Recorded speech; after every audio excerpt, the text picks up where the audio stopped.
firebrand Texas Congressman Ron Paul has been gearing up for another run, and he's standing by New Hampshire to make his final decision public. But first, here's Jon Karl on a candidate who has no qualms at all about courting controversy to advance his principles. Ron Paul just might be the godfather of the Tea Party movement. Congressman Ron Paul. He's been a crusader for deep spending cuts since long before the Republican Party got into the act. You know, just a few years back, like 1976. At conservative events, Paul's supporters are often the loudest and most energized.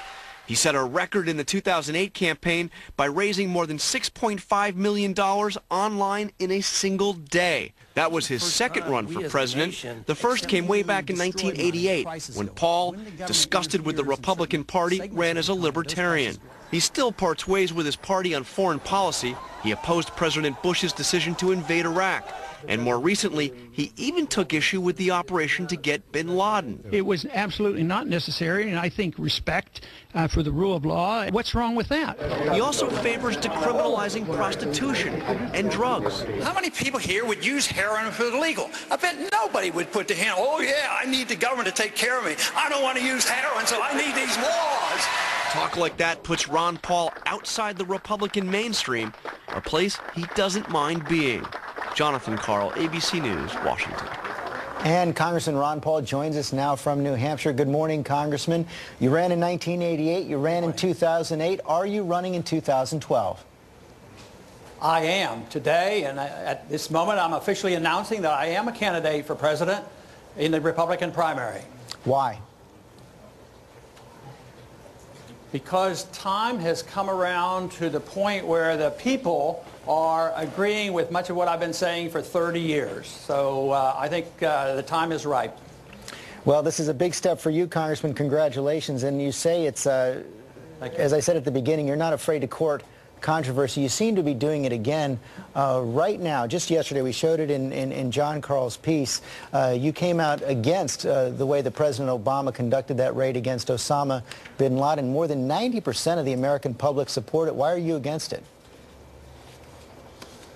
Well, I was talking about the procedure. You know, I endorsed the whole idea of going after him. I supported going into Afghanistan. I thought we blew it then. We had him cornered. We let him get loose.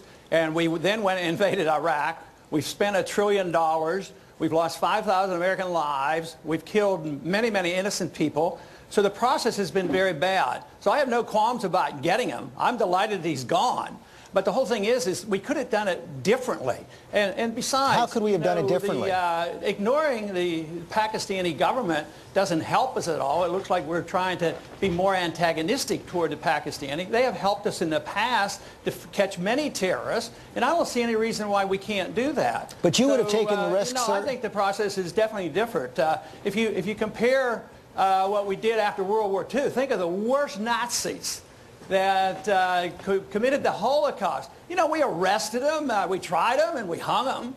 I mean, I don't know why we have to embark on a whole new system just because the people get riled up. The politicians can rile the people up. So and after the dust settles, they might say, well, you know, it could have been a better way. And the other thing is to make a decision on this whole process is a little premature. Every day we hear a different story about exactly what happened. So I was asked whether I could do it differently, and I said yes.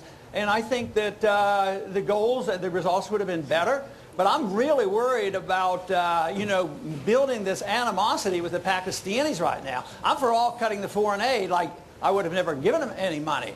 But I'm afraid we've already expanded the war into Pakistan. We've been bombing them. At the same time we bomb them, we give them foreign aid. So I think the whole process now is to build up the enemy in Pakistan so that we have a massive invasion there and spread the war. Let me turn to your issues. Let me turn to some issues here at home.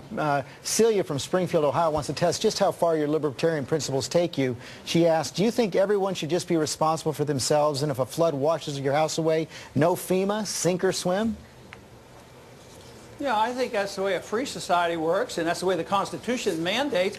I'm on the Gulf Coast. I have a house on the beach, or had one recently, and I don't think somebody in New York or New Hampshire or Iowa has to pay for my my flood on the Gulf Coast. So how far would you... No. But insurance is an old-fashioned way of doing it. Buy insurance. And if the insurance won't sell it to you, it means it's too dangerous. If it's too dangerous, why dump the responsibility on the taxpayer? You know, it doesn't make economic sense. It doesn't make good moral sense. It doesn't make constitutional sense. John showed in his piece that you would also give states the right to legalize heroin if they wanted to. And you're at odds with your party, the Republicans, on so many issues, on foreign policy, on domestic policy, on social policy. Why not run as an independent, given your differences with the Republicans on so many issues? Well, I would like to qualify a little bit about the drugs, but the question is why not run as an independent? Because we don't have true democracy in this country. We lose lives going overseas, spreading our goodness and our great democracy, and we orchestrate elections. If we don't like them, we void them. We ignore them. So if we don't get the people that we support and the people the CIA supports. But running as an independent here is just about impossible unless you're a billionaire like Ross Perot. You don't get on debates. If I was an independent, George, you would not have me on this program this morning. Well, I'm not sure about it. I've been a Republican. You know, I've been a Republican for all these years, elected to Congress. My family was Republican, and I was out of the Republican Party for 1 year. There's nothing wrong with nudging the Republicans to a true constitutional Congressman, we only have a few... Stick to their guns on fiscal conservatism. We only have a few seconds left. Last time around, you bet me everything I had in my pocket that you would win the presidency. It didn't quite turn out that way. How do you define success this time around in 10 seconds?